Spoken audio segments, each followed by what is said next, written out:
আল্লাহ দেখছেন, আল্লাহ বিচার করবেন, এছাড়া আর কিছু বলবো না।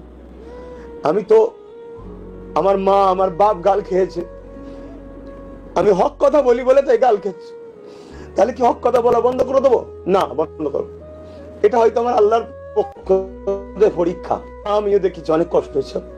কিছুদিন আগে কলকাতায় দাঁড়ি ভর্তি নিয়ে গাল দিয়েছে, গতকালকে তারা নিজেরাই গোষ্ঠী দ্বন্দ্ব করলো, আমার মা তুলে গাল দিচ্ছে। তোর যদি আমাকে এতই মারা সব যায়, তোদের ভাঙড়ে যখন যাই বেরো দিবি ডাইরেক্ট। আমার মাটা কি করেছে? আমার মাটাকে ধরে টানছিস কেন? তার কি দোষ আছে এখানে?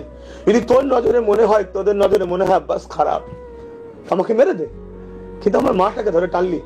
তবে আল্লাহ দেখেছে, আল্লাহ বিচার করবে। পাশাপাশি আমি লড়ছি হকের জন্য, অবশ্যই আপনাদেরকে বাঁচাবার জন্য লড়ছি।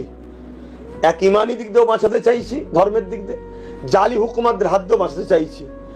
আজ আমার মা আমার বাপ গাল খাচ্ছে। গণতান্ত্রিককে সামনে রেখে, সংবিধানকে সামনে রেখে প্রতিটা গ্রামের মানুষ ভালোবাসার বা যাদের জন্য কথা বলে, যারা মনে করেন আব্বাস সিদ্দিকী কথা বলে, কি করেন আপনারা, এটাও আমার দেখার একটু দরকার। তবে সংবিধান বিরোধী, গণতন্ত্র বিরোধী কোন কর্মকাণ্ডকে ইসলাম মানে যে দেশে বাস করব সে দেশ বিরোধী বা দেশের সংবিধান বিরোধী কোন কর্মকাণ্ডের দিকে যাবেন, এটা ইসলামও অ্যাকসেপ্ট করে না, আমি পছন্দ করি না। অবশ্যই আমার খুব ব্যথা লেগেছে। আমি এ বিচার আমার আল্লাহর কাছে দিয়েছি, আল্লাহ দেখেছে, আল্লাহ তিনি শুনেছেন সব, তিনি বিচার করবেন আল্লাহ। এছাড়া আমার আর কিছু বলার নেই।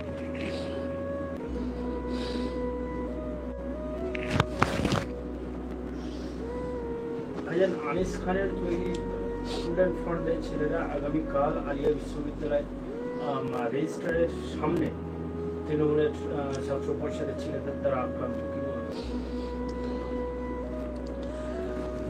দেখুন, রাজ্য সরকার হচ্ছে মাদ্রাসার দুশ্মন। 32টা মাদ্রাসা বন্ধ করেছে, শিক্ষক বন্ধ করে দিচ্ছে। তাহলে সেই রাজ্য সরকারের ছাত্র সংগঠনের শোভা দেয় না তারা কোনো মাদ্রাসা প্রতিষ্ঠানের ছাত্র ইউনিয়ন করবে, এটা তাদের জন্য মানায় না। কিন্তু তারা জোর করে নিচ্ছে কেন? মাদ্রাসার আলিয়ার জমিকে বিক্রি করতে হবে, আলিয়াকে মিটাতে হবে, আলিয়াকে ধ্বংস করতে হবে। আলিয়া হচ্ছে পশ্চিম বাংলায় মুসলমানদের একটা পেহচান, অনেক বড় পুরাতন একটা ঐতিহাসিক মাদ্রাসা, অতএব সেটাকে শেষ করতে হবে। তাই তারা গুন্ডাগিরি সন্ত্রাসী করছে। আমি দিনের শেষে একটাই কথা বলবো, এই সরকারটা এত জুলুম করছে দুটো কারণে। এক, কেন্দ্র সরকার ইনাদের দাদা হন। কেন্দ্র সরকার আমার দেশের যিনি প্রাইম মিনিস্টার, তিনি সম্পূর্ণভাবে এই সরকারকে বাঁচিয়ে রেখেছে, সাপোর্ট করছে। ওনার যখন কিছু প্রয়োজন হয় ইনি সাথ দেয়। দ্বিতীয় নম্বর, এর জন্য যত পাপ হচ্ছে, অত্যাচার হচ্ছে, যাই হচ্ছে, সম্পূর্ণ দোষী আমার রাজ্যের প্রশাসন ব্যবস্থা একটা অংশ। আমি জানি না আমার প্রশাসন বন্ধুরা পরকালকে বিশ্বাস করেন কিনা, যে কোনো ধর্মের সাথেই সম্পর্ক থাকুক, ধর্মতে হিংসা বা জুলুম করা শিখায় না, বা অভিশাপকে বিশ্বাস করেন কিনা।